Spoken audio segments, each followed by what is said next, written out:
pasal 6 ya. Kita buka di dalam ayat yang ke-9. Jadi ayat 1, 3, 5, 7 itu anak domba membuka meterai yang pertama, yang kedua, yang ketiga, dan keempat. Jadi dibuka itu ya. Jadi binatang penunggang kuda berwarna putih, dan yang menunggangi adalah Kristus sebagai pemenang dan yang sudah mengalahkan segala sesuatu dalam kendali dia. Kemudian kuda yang berwarna merah padam dan menyatakan satu peperangan, menyatakan satu kesiapan dari seluruh orang-orang yang akan mengalami pembukaan meterai, dan mereka akan melihat dan mereka terkejut, bangsa-bangsa akan saling menguasai dan berperang satu sama lain. Nah, saudara, kita sudah melihat kondisi sekarang ini, baik Eropa, baik Amerika, baik blok timur, blok barat, blok utara, blok selatan, ataupun Indonesia yang tidak ada bloknya, ya, non-blok, N-blok gitu ya.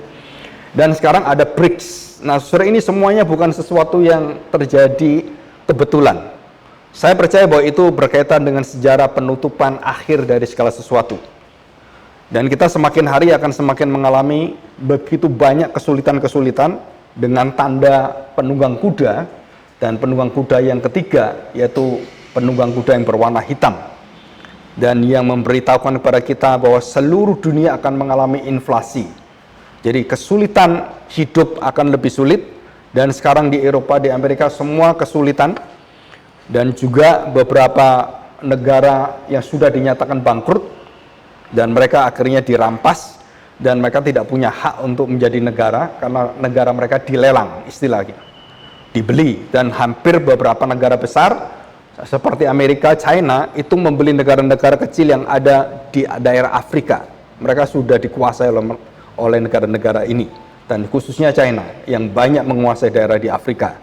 Dan kenapa dikuasai? Ada maksud dan tujuannya adalah menguasai hasil yang ada di daerah itu. Apakah itu ada uraniumnya, apakah itu ada thoriumnya, apakah itu ada biji aluminiumnya, dan semuanya. Nah, itu di Afrika itu juga kaya akan kekayaan seperti itu. Tapi mereka orang-orang yang tidak berpendidikan, yang sangat lemah, dan mereka sering perang karena agama.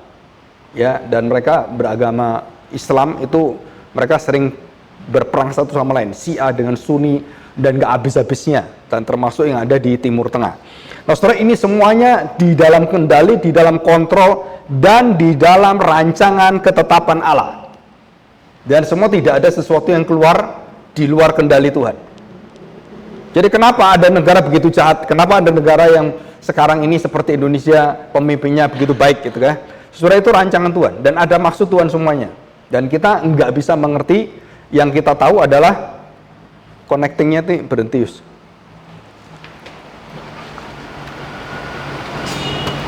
Coba saya ulang lagi ya.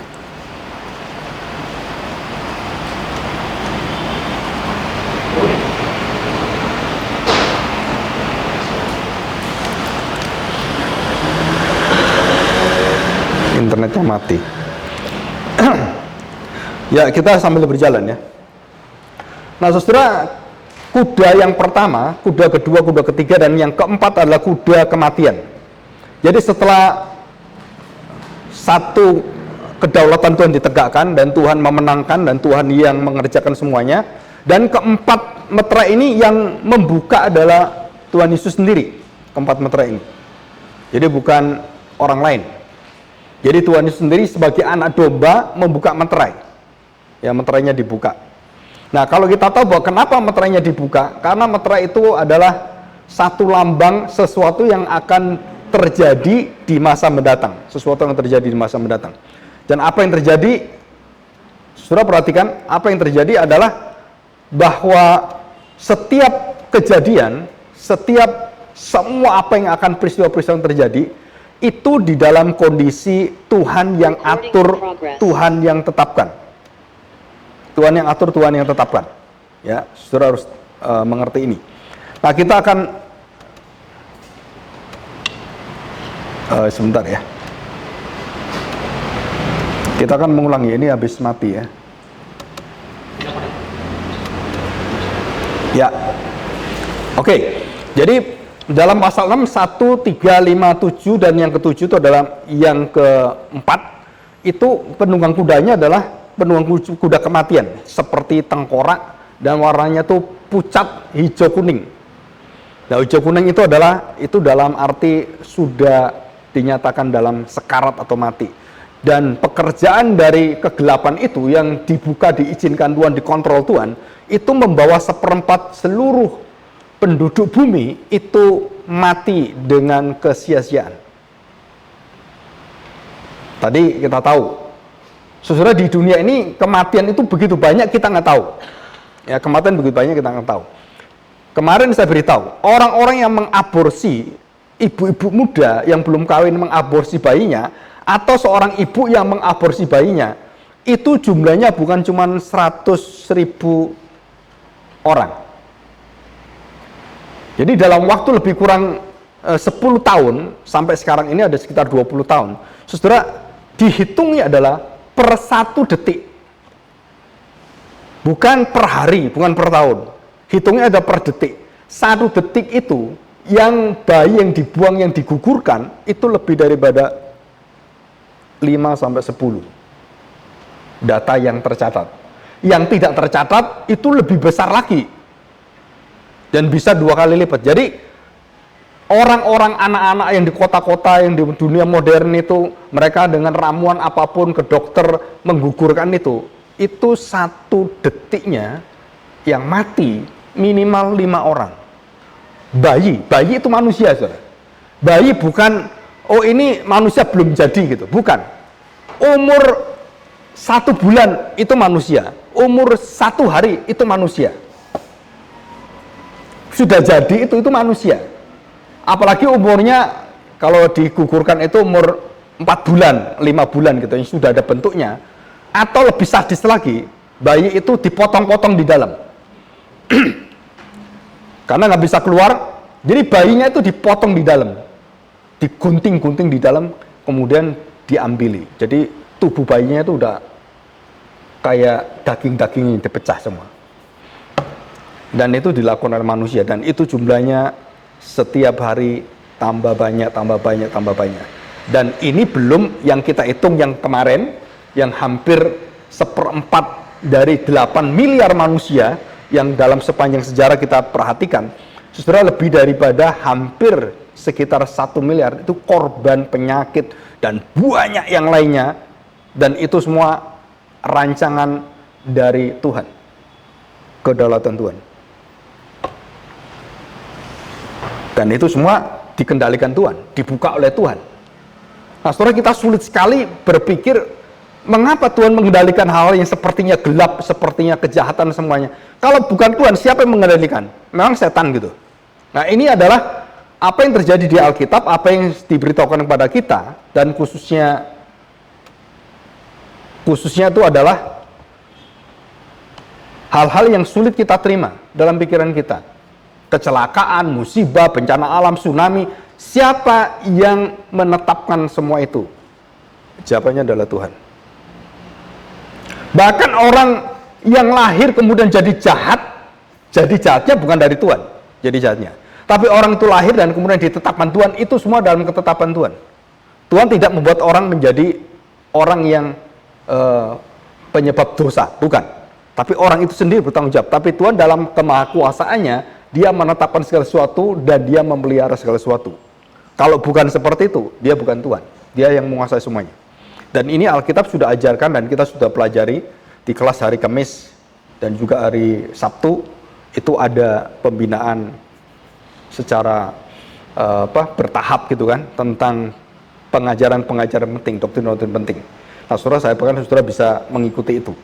Oke, kita lihat ya. Sekarang kita masuk di dalam meterai yang ke-5 dan ke-6. Mungkin kalau nanti ke-6 belum tuntas, minggu depan kita ulangi lagi. Tapi kalau tuntas, kita masuk yang meterai yang ke-7. Nah, perhatikan saudara. Kita lihat pada Wahyu pasal 6 ayat 9. Ayat 9. Dan ketika anak domba itu membuka meterai yang ke-5, jadi ke-5 meterai ini sampai ke-7 meterai, yang membuka 7 meterai itu adalah langsung anak domba, satu persatu meterai itu dibuka. Jadi satu persatu yang membuka anak domba. Dan apa yang terjadi? Aku melihat di bawah mezbah jiwa-jiwa mereka yang telah dibunuh oleh karena firman Allah yang pertama, dan oleh karena kesaksian yang mereka miliki. Jadi materai yang kelima ini adalah materai pertanyaan dan materai satu tuntutan dari orang-orang yang mati, orang-orang Kristen yang martir, yang kemudian dianiaya mati, kemudian dipenggal kepalanya, dan ada yang digergaji, ada yang dibakar, ada yang disiksa, dan bermacam-macam. Nah, saya tanya saudara, jadi mereka ini, materai yang kelima waktu dibuka, itu suara mereka yang keluar.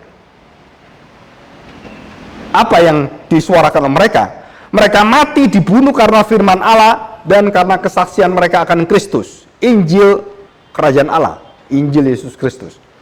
10. Dan mereka berseru dengan suara nyaring katanya, berapa lama lagikah, ya penguasa yang kudus dan benar, the holy and the true,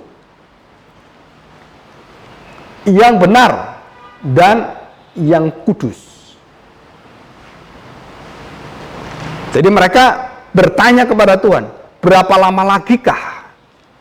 Saudara, ini pertanyaan ini sama persis dengan para nabi yang melihat kondisi bangsa Israel dalam dosanya yang tidak bertobat-bertobat, dan termasuk juga syair Mazmur yang ada juga menanyakan ini kepada Tuhan, berapa lama lagi kah engkau berdiam diri membiarkan aku dalam kesusahan, kesulitan, dan sepertinya aku masuk ke dunia orang mati. Daud berkata demikian. Jadi seolah-olah Allah itu berdiam, Allah membiarkan kita. Saudara, bukan. Allah akan adil, Allah akan menghakimi sesuai dengan seluruh rancangan hikmatnya, dengan metodenya, dengan caranya, dan satu persatu semua bangsa, semua orang yang menghukum, yang melawan orang-orang Kristen, yang membakar gereja, yang membinasakan orang-orang yang percaya bersaksi demi nama Tuhan Yesus. Saudara, tidak ada satupun yang luput dibinasakan Tuhan. Dan ini jamin oleh Tuhan. Saudara, ada satu kebinasaan yang sangat mengerikan yang Tuhan Yesus katakan dan Tuhan Yesus nubuatkan. Berapa lama lagikah? Seperti induk ayam. Tuhan Yesus mengatakan demikian. Seperti induk ayam yang merindukan anak-anaknya kembali dirangkul oleh ibunya. Tetapi engkau membuang dan membelakangi Allah. Engkau menolak aku. Dan bukan hanya menolak aku, engkau berpaling kepada berhala-berhala, dan engkau mendirikan baitmu sendiri, bait Allah sendiri, dan mendirikan keselamatan sendiri.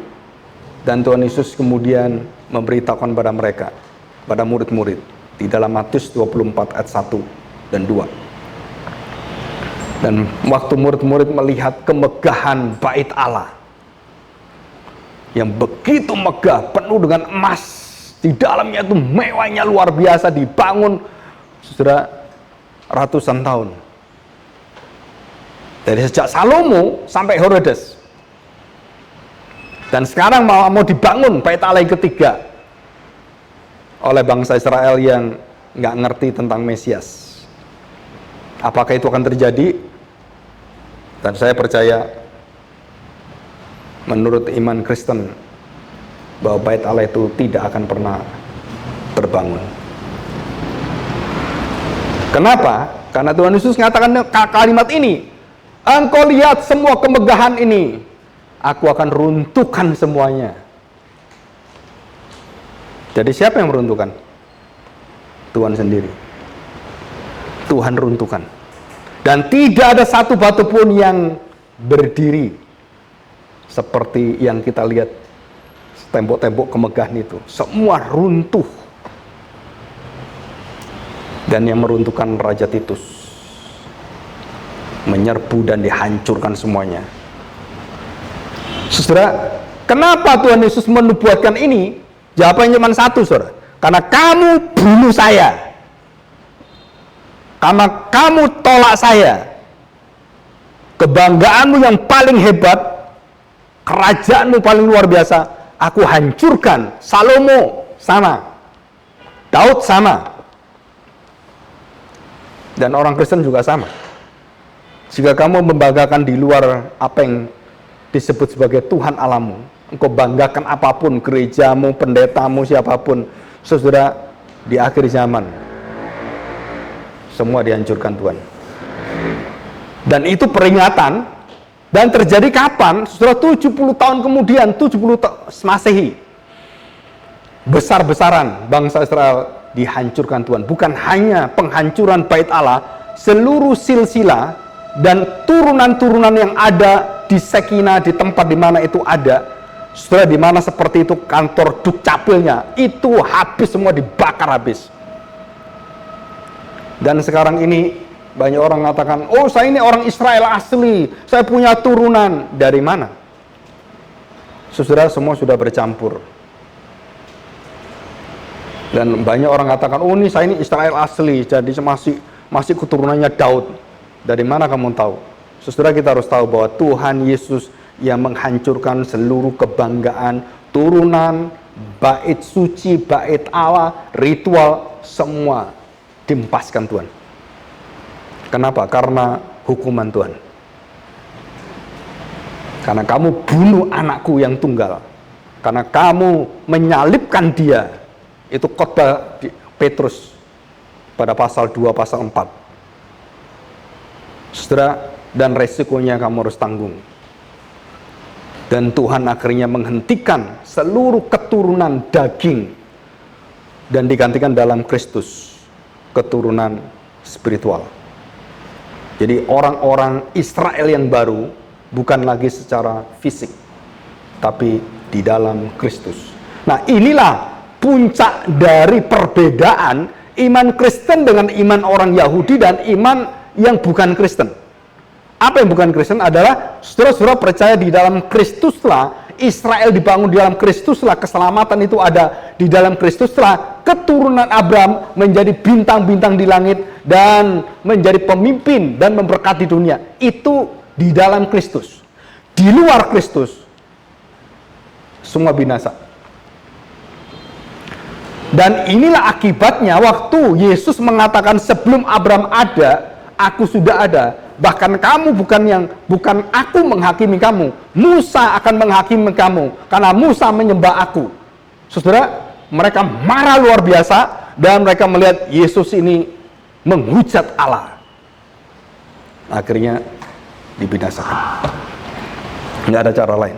Ini orang kurang ajar sekali. Ini orang sudah keterlaluan. Ini orang menghujat Tuhan, menista Tuhan. Bunuh dia.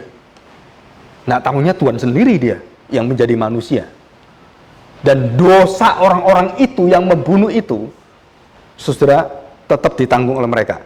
Loh Pak, hubungannya dengan doa Tuhan Yesus yang di kayu salib gimana? Ya Bapak ampunilah. Ya, diampuni. Mereka yang tidak tahu apa yang mereka perbuat.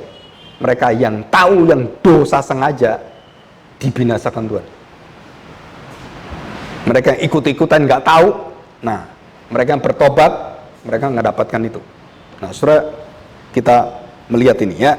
Oke, saya ulangi ayat 10. Dan mereka berseru dengan suara nyaring katanya, berapa lama lagikah ya penguasa yang kudus dan benar, engkau tidak menghakimi dan tidak membalaskan darah kami kepada mereka yang diam di bumi. Mereka menuntut Tuhan. Tuhan, kau adil, tidak mungkin kau berdiam diri. Kami mati seperti ini karena kesaksian kami kepada engkau, karena firman-Mu, karena kebenaran-Mu, engkau suci. Tidak mungkin kau melihat kami didiamkan seperti ini. Kapan kami menuntut engkau menegakkan keadilan? Habakuk juga mengatakan demikian. Nabi Habakuk. Di manakah keadilan Tuhan? Habakuk keliru berpikir tentang Tuhan.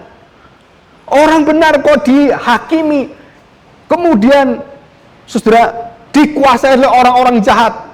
Tuhan nggak kebalik, harusnya kami yang menguasai orang jahat. Dan Tuhan katakan enggak, benar. Karena kamu menolak aku, orang jahat akan menguasai kamu. Kalau kamu bertobat, orang jahat kuasai kamu, tak hukum, tak binasakan. Hebat nggak Tuhan? Jadi semua yang dilakukan orang-orang yang berkaitan dengan orang percaya dan berkaitan dengan Tuhan, berkaitan dengan gereja, saudara-saudara pikir mereka bisa melarikan diri? Nggak bisa loh saudara. Mereka tetap harus bertanggung jawab. Jangankan mereka, kita pun bertanggung jawab terhadap hidup kita. Cuman masalahnya adalah mereka tidak ada jaminan darah Kristus. Kita ada jaminan darah Kristus. Mereka tidak bisa kembali kepada kebenaran, kita bisa kembali bertobat, dan kemudian kita menyesal, kita ikut Tuhan, dan kemudian kita hidup dipimpin oleh kebenaran. Dan mereka nggak bisa. Nah itu saudara. Ya. Oke, saudara, kalau kita lihat berapa lama lagi, itu dalam Mazmur 78 ayat 5, dan juga Mazmur yang lain 80, 82, 93 itu menyatakan berapa lama lagi kak satu pertanyaan kepada Tuhan, bukan tidak yakin Tuhan itu akhirnya akan menjawab doa mereka. Mereka yakin, cuman mereka itu bingung. Mazmur itu bingung. Kenapa Tuhan nggak turun tangan sampai sekarang? Kenapa Tuhan tidak mau terlibat di dalamnya? Tidak mau melibatkan diri di dalamnya? Dan seringkali pemazmur juga mengatakan, kenapa orang yang jahat kok hidupnya enak? Kami orang-orang baik kok hidupnya sengsara seperti ini? Orang jahat itu sehat-sehat. Coba itu makannya, aduh, kaya-kaya lagi. Saudara, kita melihatnya adalah melihat seperti dunia lihat, bukan Tuhan lihat. Ya, kalau Tuhan beda, saudara. Ya, kemanakah ujungnya mereka? Dan Daud kemudian memberitahukan pada akhir ujung hidup mereka kemana? Jalan sempit dan jalan lebar. Bukan berarti, saudara, orang Kristen nggak ada yang kaya, orang Kristen nggak ada yang sehat. No, saudara. Sehat, sakit, kaya, miskin, itu semua orang sama. Berkat Tuhan itu diberikan pada panas, terik matahari, hujan, sama diberikannya. Kalau kamu berusaha dengan baik, ya kamu dapat rezeki yang baik. Kalau kamu berpikir dengan hikmatmu, kamu dapat. Dan itu adalah kebenaran secara umum. Dan kenapa orang-orang ini menuntut Tuhan berseru, kami mati demi kamu, kami mati demi firman-Mu. Kenapa kamu diam saja? Saudara, ini adalah kematian martir, bukan kematian biasa seperti orang-orang yang dibawa oleh kuda keempat. Ada maut di sana dan ada Hades. Ada membawa kepada kematian, keterpisahan dari Allah. Itu adalah Hades. Semua orang mati. Hades itu arti bahasa literalnya adalah kuburan. Dalam bahasa umum, ini kuburan. Nah, seperti itu tempat orang mati. Tapi di dalam bahasa Alkitab, Hades adalah tempat orang-orang yang mati tanpa Kristus. Jadi ada dua penggunaan, saudara. Orang-orang mati di dalam Kristus dan orang mati yang tanpa Kristus. Yang bersama dengan Kristus adalah orang-orang mati yang percaya pada Kristus, yang mengikuti Kristus. Tapi yang tidak berada di Hades. Dan apa yang ada di Hades? Maut, kebinasaan, hukuman Allah terakhir, hukuman yang kedua, hukuman mati. Bukan mati secara fisik, mati di dalam rohmu, mati dalam jiwamu. Dan itu yang bisa lakukan Tuhan. Jangan takut kepada orang yang membunuh tubuhmu, tapi takutlah kepada orang yang bisa membunuh tubuh dan jiwamu. Siapa itu? Yesus sendiri. Dan dia memegang alfa omega hidup kita. Menarik nafas kita, memberikan nafas kita. Mencabut nyawa kita dan memberikan kehidupan dalam jiwa kita. Dan itu adalah Kristus. Dia bisa memberikan, dia bisa mengambil. Saudara, di sini ada satu jeritan, apakah Allah itu adil atau tidak? Jawabannya adalah Allah pasti adil. Tapi berapa lama lagi? Jadi mereka tidak menanyakan, kenapa engkau nggak adil? Bukan, saudara. Tuhan, berapa lama lagi? Ini sudah banyak yang mati, sudah banyak mati ini. Kapan? Dan Tuhan menjawab dengan tegas. Saudara perhatikan ayat yang ke-11. Dan kepada mereka masing-masing diberikan selai jubah putih, dan kepada mereka dikatakan bahwa mereka harus beristirahat. Mereka harus beristirahat, rest in peace, di dalam damai. sedikit waktu lagi hingga genap. Jelas, hingga genap jumlah kawan-kawan pelayanan dan saudara-saudara mereka yang akan dibunuh sama seperti mereka. Jadi kenapa Tuhan berdiam? Kenapa Tuhan kok nggak menjalankan itu? Keadilannya, penghakimannya. Karena belum genap. Kapan itu genap Tuhan? Ya tungguin. Kamu kan lagi tenang, rest in peace. Jadi nggak usah ngomel-ngomel kamu. Gitu loh. Kamu bertanya pada berapa lama lagi? Iya, tunggu genap waktunya. Kapan genap waktunya? Ya itu urusannya Tuhan, bukan urusan kamu. Dan Tuhan katakan, kamu istirahat dengan tenang. Dan itu doa loh saudara. Dan doanya bentuknya adalah bentuk yang terus-menerus mereka menanyakan pada Tuhan. Dan Tuhan katakan, tunggu. Tunggu. Ya Tuhan, berapa lama lagi? Tunggu. Tunggu sampai kapan? Tunggu. Tunggunya berapa tunggu? Tunggu. Kenapa? Karena bukan kamu yang menentukan, aku yang menentukan. Jadi meterai yang kelima ini adalah meterai penantian penggenapan jumlah orang-orang percaya yang sudah disetting oleh Tuhan, sudah ditetapkan Tuhan. Berapa jumlahnya? 7.777.777 selesai genap. Jadi dalam kitab Wahyu memakai 144.000. 7 pakai angka 7. 77 144. Dan dari 12 kali 12 saudara itu jadi 144. Jadi ini merupakan satu generasi, satu bangsa, satu suku, satu kaum yang sempurna. Jadi 144 itu bukan dikatakan orang-orang tertentu seperti nabi-nabi, hanya orang Israel gitu kan. Bukan saudara, itu ada satu kegenapan bangsa yang Tuhan katakan di dalam ayat 12 ini. Dengan genap nanti akan persis sama. Nah itu istilahnya 144.000 orang. Genap semuanya. Jadi saudara, kalau kita nantikan gini ya, kalau kita tahu, oh kurang satu ini sedikit lagi kurang satu orang bertobat. Wah, langsung Tuhan menuntut balas. Siapa yang tahu kurang satu? Nggak ada yang tahu. Yang tahu hanya Tuhan. Saudara, kenapa Tuhan meminta kita menunggu? Saya tanya sekarang, apakah Tuhan menunggu? Kita berada dalam ruang dan waktu. Kita ada masa lalu, ada masa depan. Apakah Tuhan punya masa lalu, masa depan? Nggak ada. Tuhan itu selalu kekal, selalu hari ini. Jadi waktu dia mengatakan kalimat-kalimat itu, saudara perhatikan baik-baik, bahwa Tuhan sedang mengatakan itu dalam konteks bahasa manusia yang terbatas seperti itu. Dan waktu Tuhan menunggu, Tuhan punya rancangan yang tetap tidak berubah, dan Tuhan tahu semuanya selesai dengan sempurna. Manusia nggak sempurnanya, kapan Tuhan? Kapan? Karena kita nggak sempurna, karena kita dalam keberadaan kita dibatasi dengan bentuk-bentuk dan semua benda yang ada dan keterbatasan kita semuanya. Dan Tuhan tahu kapan Dia menolong kita, kapan kita dibawa untuk keluar dari permasalahan kita. Tuhan tahu semuanya. Kita nggak tahu. Ayub waktu dicobai, tahu nggak Ayub? Kalau di atas itu Tuhan yang ngatur, nggak tahu, saudara. Ayub nggak tahu. Dia bertanya pada Tuhan.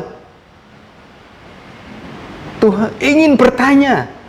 Akhirnya sepertinya mau berperkara dengan Tuhan. Terus Tuhan jawab pada Ayub, kamu mau perkarakan saya? Oke, ayo berperkara dengan saya. Tak bawa kamu ke dalam hadiratku.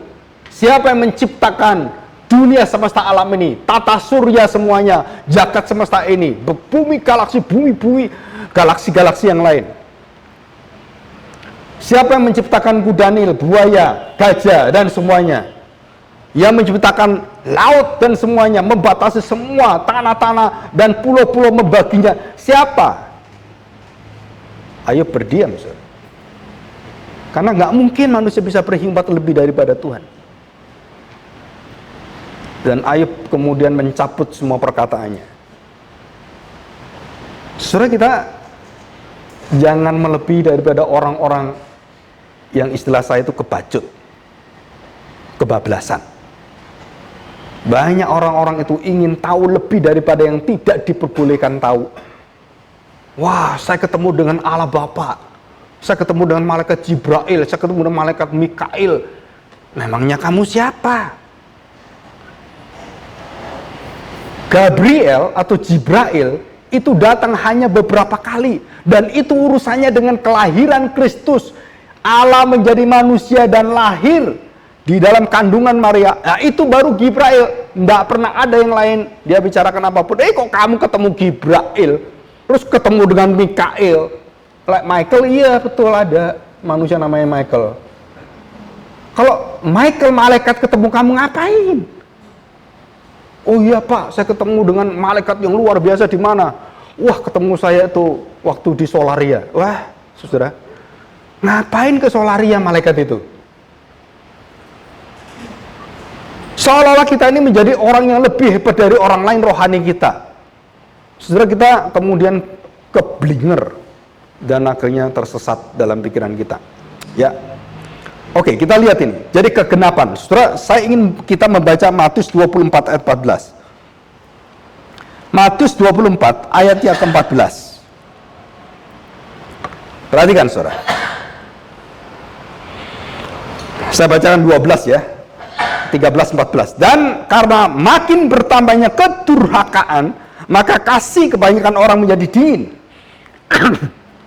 Tetapi orang yang bertahan sampai kepada kesudahannya akan selamat. Jadi orang yang persisten gitu ya, orang yang bertahan, orang yang sabar menunggu Tuhan terus, dan dia akan diselamatkan. 14. Dan Injil kerajaan ini akan diberitakan di seluruh dunia menjadi kesaksian bagi semua bangsa, sesudah itu barulah tiba kesudahannya. Jadi kapankah kegenapan waktu itu akan ada, dan ditanya oleh orang-orang yang mati di dalam Tuhan itu, yang martir itu, kapan itu? Tuhan Yesus memberikan satu clue-nya, satu kunci. Matius 24 ayat 14. Injil kerajaan Allah akan diberitakan, dan pada saat terakhir orang itu bertobat, dan kita nggak tahu siapa yang terakhir orang ini bertobat dan menutup semuanya, dan tiba kesudahannya. Jadi saya tanya sekarang, jika gereja, jika kita berhenti pada keselamatan pada diri kita sendiri, dan kita tidak pernah mengabarkan Injil, itu artinya apa? Saudara, tanda petik, memperlambat kedatangan Tuhan.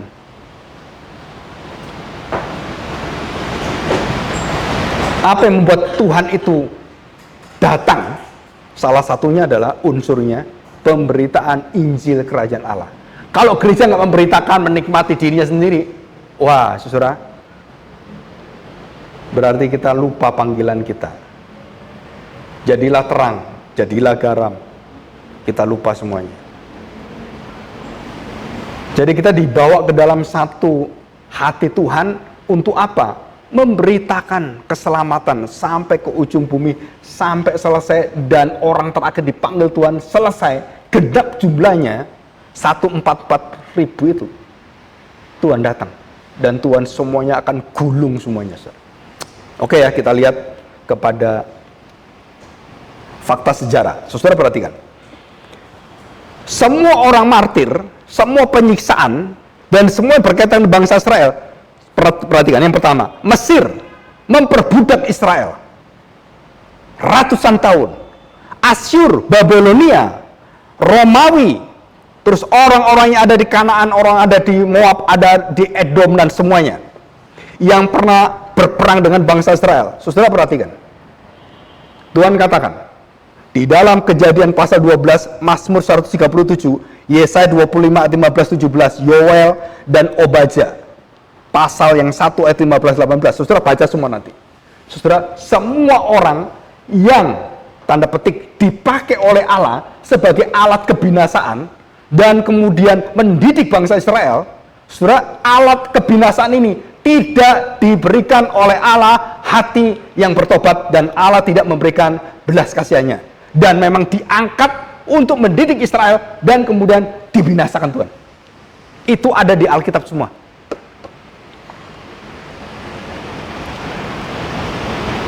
Jadi orang-orang yang martir ini bertanya pada Tuhan, terus kapan kamu nuntut? Saudara, sejarah sudah membuktikan. Kamu lihat Babilonia, aku hancurkan, sudah tidak ada Babilonia sekarang. Kamu lihat Mesir, aku binasakan Mesir, dan tidak ada Mesir sekarang. Bukan Mesir yang sekarang kita omong, Egypt yang sekarang lain, saudara. Mesirnya Fir'aun dengan Egypt itu beda.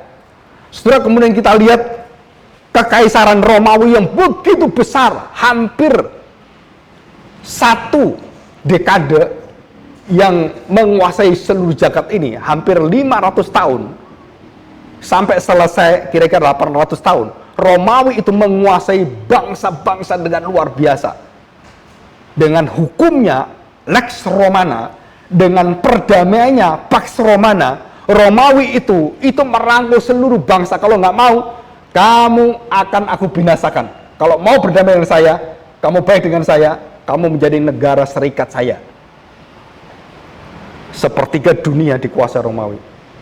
Dan mungkin negara semua kecil. Jadi berjaya ratusan tahun Romawi itu.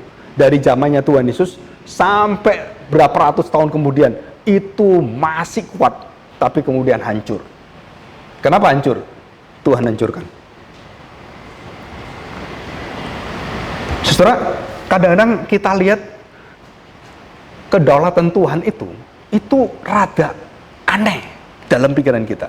Saya beritahu saudara, Tuhan Yesus mengatakan, bait Allah ini akan aku hancurkan. Itu didik siapa? Karena kamu bunuh saya, kamu tolak saya sebagai Mesias, aku binasakan. Dan bait Allah ini dibinasakan. Yang binasakan bait Allah, dibinasakan juga oleh Tuhan. Kan jadi aneh ini. Kita pikir kan bangsa Romawi dipimpin Titus yang menghancurkan Yerusalem itu, merusak semuanya, bait Allah dihancurkan semuanya.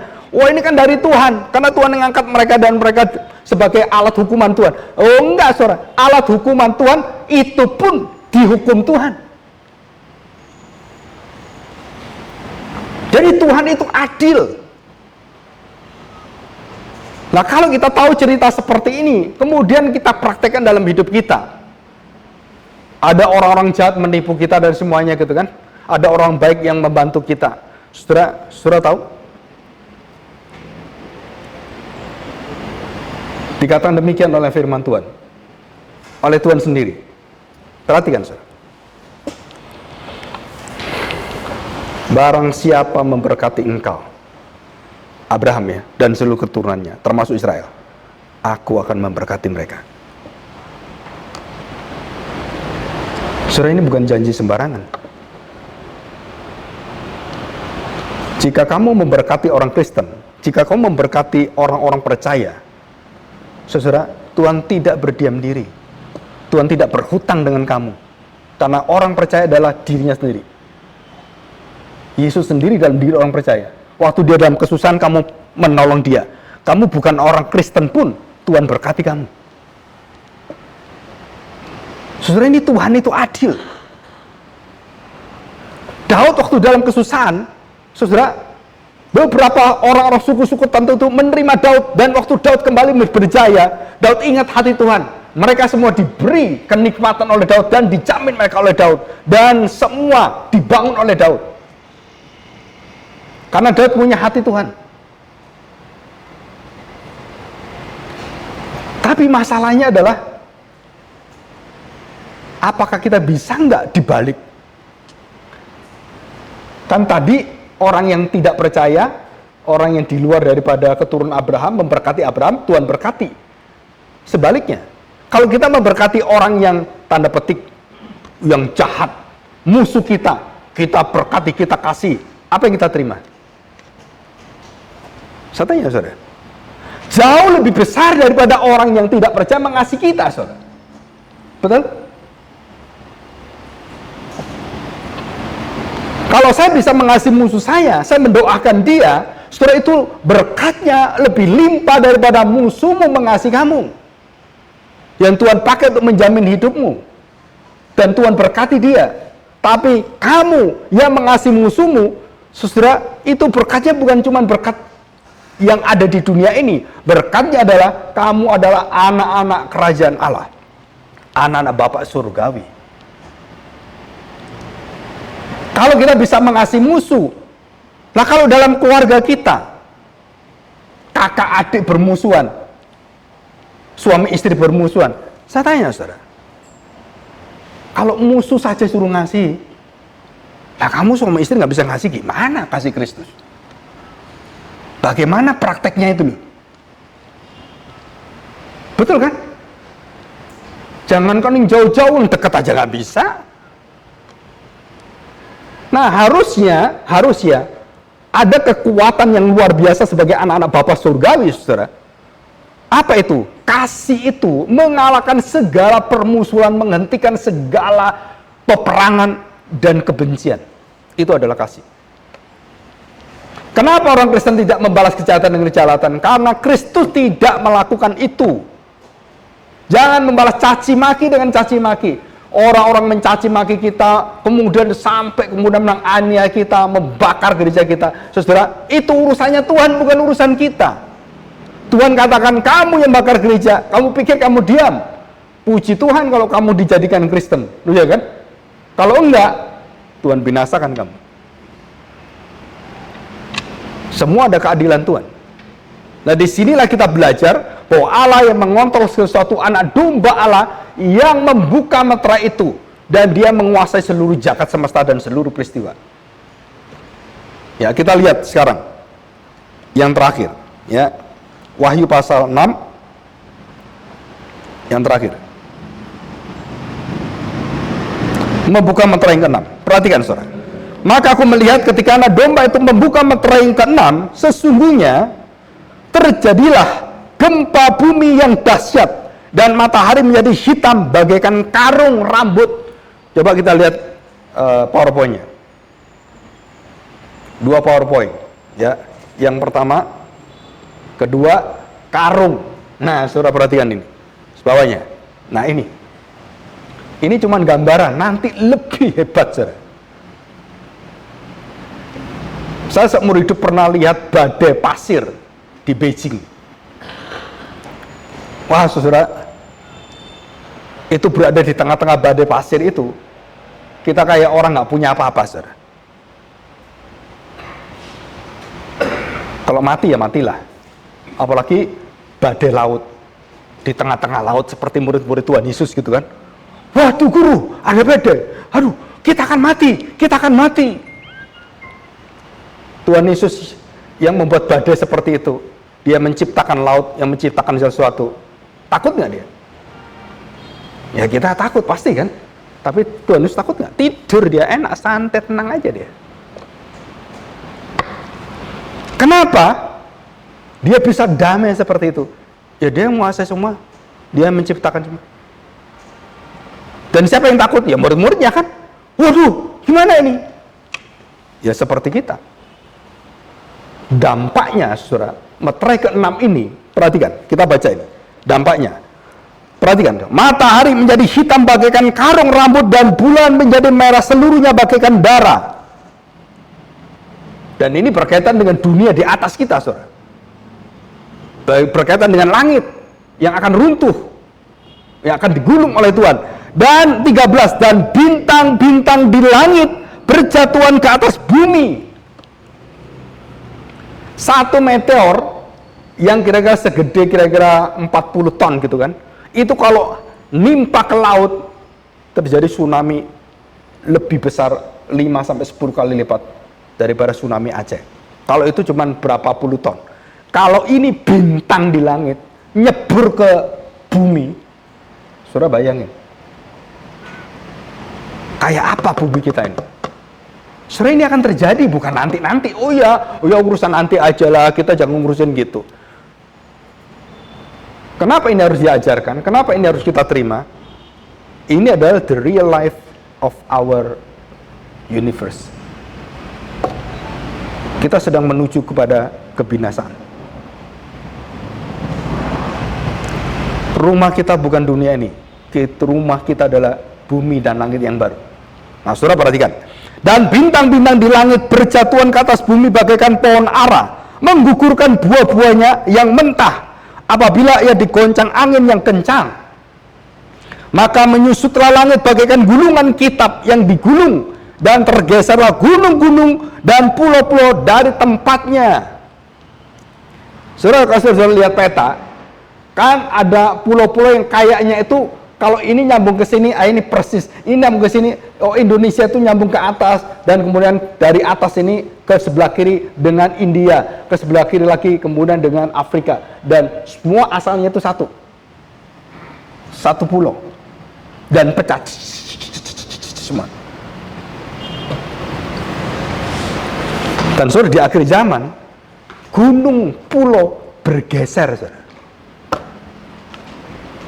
Apakah betul atau tidak tanah Jawa itu akan terbagi minimal menjadi dua? Saudara, sudah diberitahu oleh lumpur lapindo, dan sampai hari ini tidak bisa tertangani, dan itu akan menjadi besar, dan akan berpisah Jawa Tengah dan Jawa Timur, berada di tengah-tengah, sepertiga. Dan nanti dari Cirebon itu ke sana juga ada, dan itu sudah diperkirakan ratusan tahun. Zaman Belanda itu sudah memperkirakan, dan sekarang ini dipastikan dengan apa? Dengan surutnya salju-salju itu, dan sekarang sudah mulai turun. Dan saudara, kita akan melihat tanah-tanah yang landslide, yang longsor, yang kemudian jatuh semuanya di India, di mana-mana. Itu bukan cuma 1-2 meter, itu hektar. Satu gunung runtuh, semua rumah di sana ratusan mati semua. Kebakaran juga sama. Nah, saudara, kalau kita lihat di sini, bagaikan gulungan kitab yang digulung, tergeserlah gunung-gunung dan pulau-pulau dari tempatnya. Dan bukan hanya itu saja, saudara. Kondisi itu membuat orang ketakutan luar biasa. Mereka mencari aman. Lari kemana mereka aman? Ke gua-gua. Ini ayat yang ke-15. Dan raja-raja di bumi dan pembesar-pembesar serta perwira-perwira, orang-orang kaya serta orang-orang berkuasa, dan semua budak serta orang merdeka bersembunyi ke dalam gua-gua dan celah-celah batu karang di gunung, supaya nggak keruntuhan.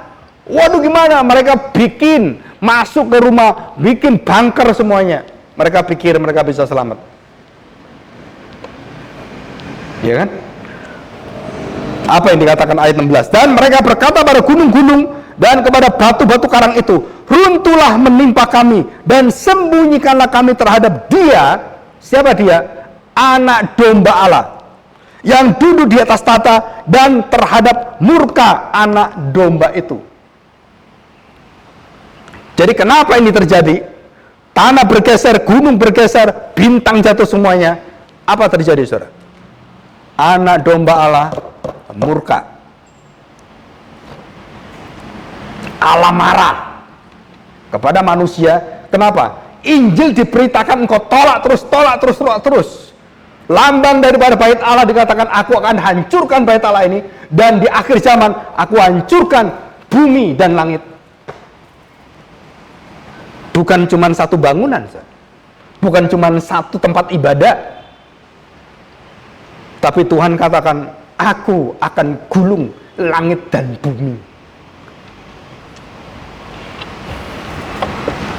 Saudara, kenapa Tuhan seperti ini? Anak domba murka. Waktu anak domba dibawa ke pembantaian, anak domba itu berdiam. Dia disembelih, dia diam. Betul kan? Waktu dia menyelamatkan kita, dia menerima dosa-dosa kita dengan taat, dia tidak membantah kepada bapaknya, dia diam, diadili, digebuki, disalib. Wah, saudara, dia diam. Tapi di akhir zaman, anak domba ini marah, saudara. Murka. Kepada siapa? Kepada orang-orang yang tidak menerima pengorbanan dia. Kepada orang-orang tidak percaya kepada dia, nama dia, aku binasakan kamu semuanya. Tunggu, menanti. Orang-orang percaya menanti dengan seluruh tangisan, dengan seluruh sukacita, pujian-pujiannya. Tapi dunia tetap nggak mau tahu, nggak mau dengar. Lihat, nggak melihat. Mendengar, tetap budek. Dan Tuhan punya kesabaran. Dan pada saat terakhir, firman Injil Kerajaan Allah diberitakan, dan kamu tetap tidak percaya, akhirnya Tuhan tutup seluruh keselamatan. Pintu kasih anugerah Tuhan hentikan. Dan anak domba Allah berganti apa? Marah, saudara. Aku marah kepada engkau. Aku binasakan engkau. Kirim Sodom Gomora. Saudara, setelah diselidiki, itu semua benda-benda di sana itu nggak bisa ditanami apapun. Berasal dari mana ke itu? 80% dari sulfur. Saudara perhatikan, di bumi ini tidak ada sulfur yang lebih daripada 30% atau 40%. Tapi di Sodom Gomora, waktu diselidiki kedua tempat itu, sulfurnya itu hampir sempurna, 87%. Dan itu kiriman dari mana? Dari langit. Dari bintang, planet-planet, meteor. Pss, pss.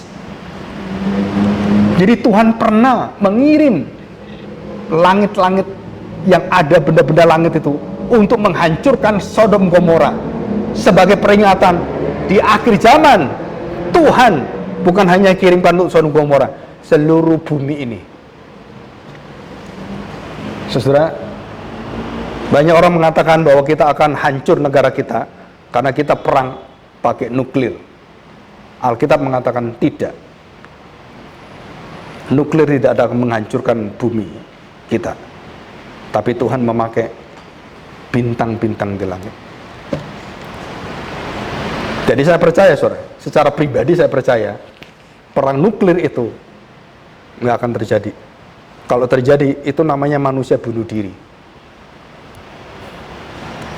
Saudara, senjata nuklir dipakai satu orang, itu sama dengan dia bunuh dirinya sendiri.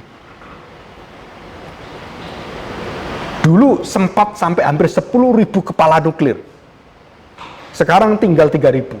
Kenapa? Karena ada peraturan tentang nuklir, bahwa semua yang berkaitan untuk senjata perang dihentikan menjadi energi. Dan itu bisa dialihkan. Jadi negara Soviet, China, India itu memiliki energi nuklir. Indonesia juga sama. Beberapa tempat ada. Saudara, tidak diperbolehkan untuk berperang, akhirnya mereka alihkan semuanya. Nah, saudara, itu menjadi positif, ya. Tapi, saudara, tidak boleh kita menafsirkan di luar Alkitab bahwa yang akan membinasakan dunia adalah manusia sendiri. Wah, dunia akan dihancurkan oleh manusia. No, Alkitab mengatakan yang akan menggulung alam semesta ini, bumi dan langit adalah Tuhan. Dan cara Tuhan tadi kita sudah lihat. Bagaimana Tuhan menggulung itu? Mendatangkan benda-benda langit menghancurkan bumi kita. Saudara, apakah kita masih di tengah-tengah itu? Kita melihat bintang-bintang jatuh. Saya percaya saya sudah dipanggil Tuhan. Mungkin anak cucu kita. Tapi kalau mereka percaya pada Kristus pada saat-saat tertentu itu dan penghakiman akan dibuka, saudara, orang-orang percaya akan diangkat Tuhan. Dan tidak akan mengalami kematian seperti itu. Khususnya penghakiman akhir. Ya. Oke, saya pikir kita melihat gambar yang terakhir. Coba kita lihat. Ya. Saudara perhatikan di situ ada gambar sebelah kiri, itu Kristus melihat semua kejadian, dia bertata di sana. Ya. Ada kecil itu di atas. Saudara, itu adalah satu gambaran yang saya pikir tepat, walaupun gambarannya nggak tepat. Tapi dia bertata melihat semua kejadian kehancuran bumi semesta alam ini. Dia semua yang ngatur.